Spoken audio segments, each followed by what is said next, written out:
Donasi dakwah Yufid. Yuk berikan amal jariah terbaik Anda untuk dakwah dan pendidikan Islam.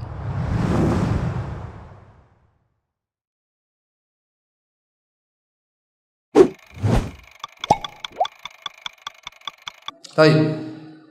Jadi orang yang bertobat dan beristighfar kepada Allah Subhanahu wa taala, Allah berikan dia sukses di dunia. Allah mudahkan urusannya. Orang yang sering beristighfar, kalau dia berdakwah insyaallah dimudahkan dakwahnya. Kalau dia seorang pedagang insyaallah dimudahkan dagangnya ya. Kalau dia berniat menjalankan sunnah insyaallah dimudahkan menjalankan sunnahnya. Sampai saya bercanda kepada sebagian teman, ente selalu gagal poligami karena banyak maksiat, kurang istighfar. Bercanda ibu-ibu ya kan. Kalau ente ditolak, astagfirullah, biar diterima. Dan intinya semua problematika ini karena apa? Karena dosa. Antum yakin atau tidak? Yakin sudah, itu karena dosa. Ma asabaka min sayyi'atin fa min nafsik. Apapun keburukan yang menimpamu karena kesalahanmu.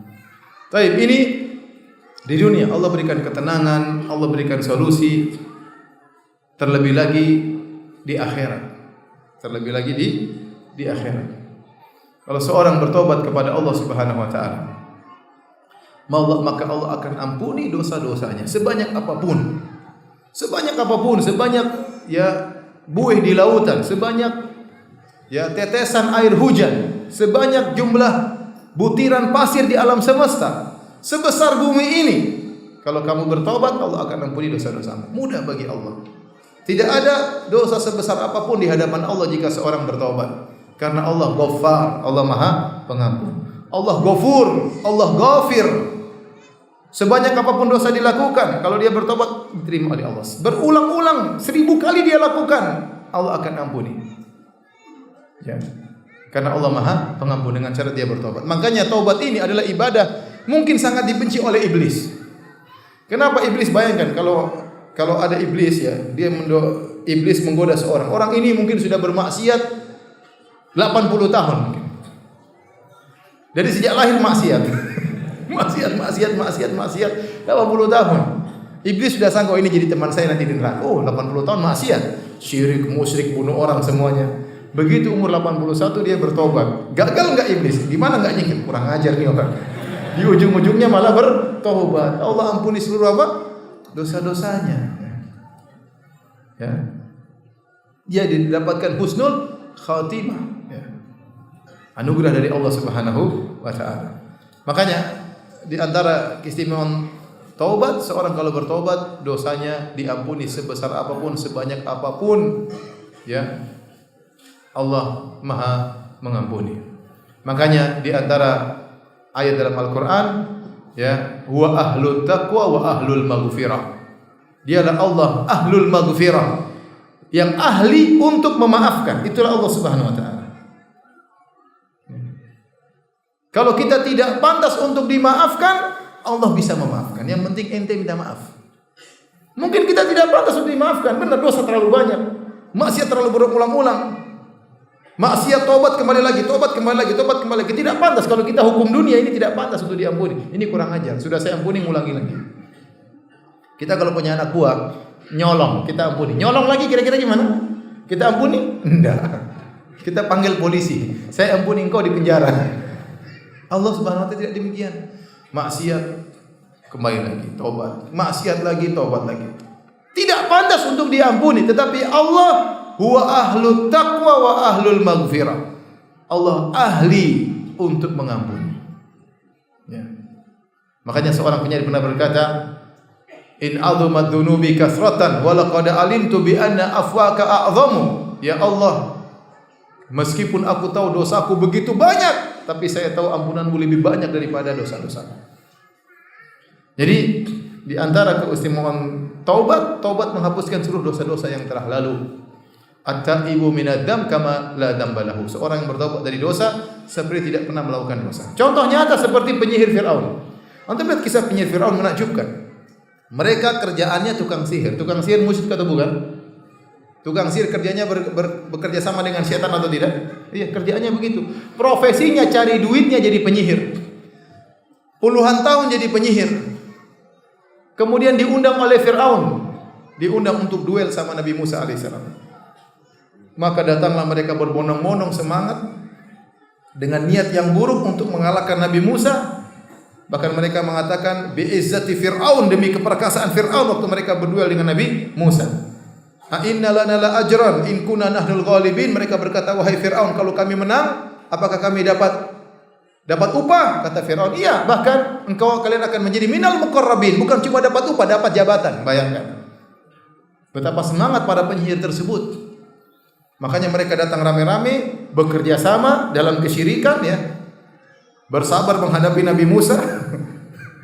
Mereka kumpul rame-rame, duel sama Nabi Musa. Bayangkan puluhan tahun kerjaannya penyihir, datang jauh-jauh untuk melawan utusan Allah, untuk berperang melawan Nabi Musa utusan Allah.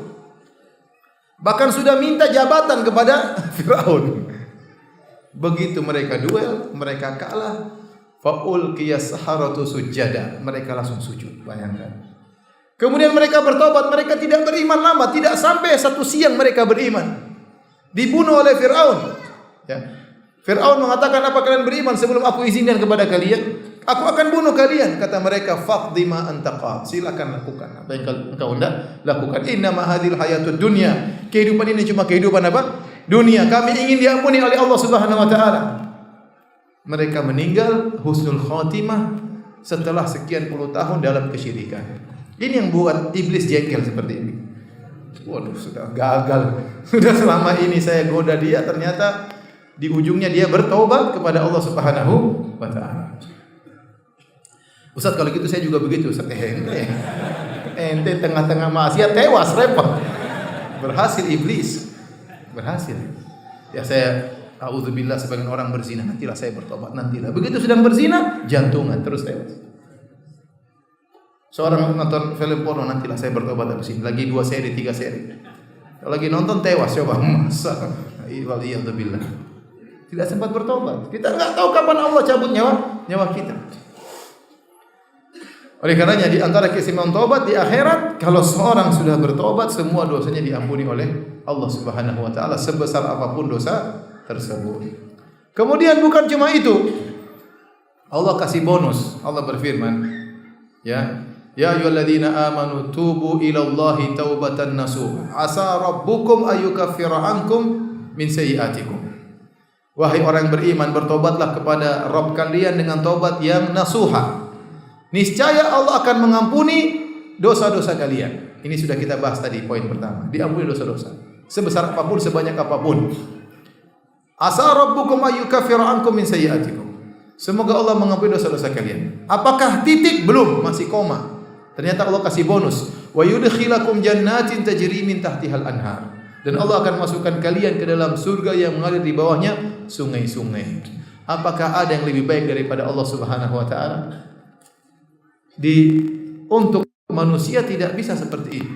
Apakah ada orang yang pernah Anda bersalah kepadanya, Anda zalimi, Anda pukuli, Anda maki-maki dia, setelah itu untuk Anda bertobat, ya akhi, saya dulu mukul kamu, saya curi barangmu, saya minta maaf. Kemudian dia bilang, iya, saya maafkan engkau dan ini mobil hadiah buat engkau. Ada yang seperti itu? Enggak ada. Enggak ada. Kebanyakan orang, ya ente memang brengsek, ente memang kurang ajar, tapi sudah maafkan ya. Allah, tatkala Anda bermaksiat kepada Allah, durhaka kepada Allah, setelah Allah berikan berbagai macam nikmat kepada Anda, nikmat pandangan, nikmat kesehatan, nikmat berbicara, nikmat pernikahan, nikmat istri, nikmat anak, nikmat berbagai macam kenikmatan, Anda bermaksiat, membangkang perintahnya, durhaka atas perintahnya, kemudian Anda kembali kepada Allah, Allah ampuni segala kesalahan tersebut tanpa mencela Anda, tanpa memaki Anda. Dan tidak perlu dilihat oleh banyak orang, Anda sendirian. Anda silakan bermunajat kepada Allah. Sungguh maha indah Allah Subhanahu wa taala. Sungguh maha baik Allah Subhanahu wa taala. Kita kalau minta maaf sama orang, betapa banyak pertanyaan kepada saya, Ustaz, saya minta maaf, orang yang tidak memaafkan saya. Padahal kesalahannya sepele. Itu pun dia tidak memaafkan, dia bilang, saya tidak maafkan kau, saya tuntut hari kiamat nanti. Gimana Ustaz? Betapa banyak saya ditanya demikian, menunjukkan manusia susah memaafkan. Itu tidak. Kesalahannya sepele, padahal bukan bunuh anaknya, bukan nyuri barang, yang enggak, pengen salah ngomong, salah kata-kata, itu pun minta maaf, tidak memaafkan. Kadang kita harus mengemis-ngemis, kadang kita harus merendahkan diri, itu pun tidak dimaafkan. Kalau Allah, ente tinggal bangun malam, ente curhat kepada Allah, Allah selalu mendengar, Maha mendengar. Ente mau berhenti terserah ente, mau lanjutkan silakan. Tidak usah menyusun kata-kata sebagaimana kita mau ketemu dengan bupati, mau ketemu dengan presiden, susun kata-kata semalam suntuk enggak bisa tidur. Ente ketemu Allah, biarkan mengalir dari hati Anda. Dalam sujud minta ampun kepada Allah. Apakah Allah mencela? Tidak sama sekali. Apakah Allah menghardik? Tiba-tiba datang halilintar. Makanya saya sudah bilang jangan macam-macam. Enggak ada. Enggak ada. Ente tinggal minta maaf, tinggal menangis di depan Allah, semuanya telah selesai. Bukan cuma itu, dikasih bonus surga. Saya bilang tadi tidak ada manusia yang minta maaf sama dia, kemudian dia bilang, "Iya, saya maafkan kamu dan ini rumah buat kamu." Enggak ada. Ini cewek cantik buat kamu, apalagi? Ini Allah, ente salah, ente minta maaf, ente diampuni, dikasih surga, dikasih istana, dikasih bidadari. Apalagi yang kurang? Apalagi kurang baiknya Allah Subhanahu wa taala. Maka sungguh benar perkataan Nabi SAW, "Lallahu arhamu bi ibadihi min hadhi bi waladiha." Sungguh Allah lebih sayang kepada hambanya daripada seorang ibu terhadap anaknya. Bahkan seorang anak waktu salah sama orang tuanya, sama ibunya, terkadang ibunya tidak memaafkan. Terkadang ibunya marah dulu, terkadang ibunya maki dulu baru memaafkan. Itu ibunya sendiri. Allah tidak pernah begitu. Allah tidak pernah begitu. Biar Anda tahu bahwasanya Anda memiliki Tuhan yang sangat sayang kepada Anda. Jadi orang kalau bertobat kepada Allah di akhirat, diampuni dosa-dosanya, bahkan dikasih bonus surga oleh Allah Subhanahu wa taala. Bahkan ditinggikan derajatnya. Makanya dalam ayat kata Allah Subhanahu wa taala, ya illa man tab. Coba Allah bercerita tentang orang pelaku dosa besar.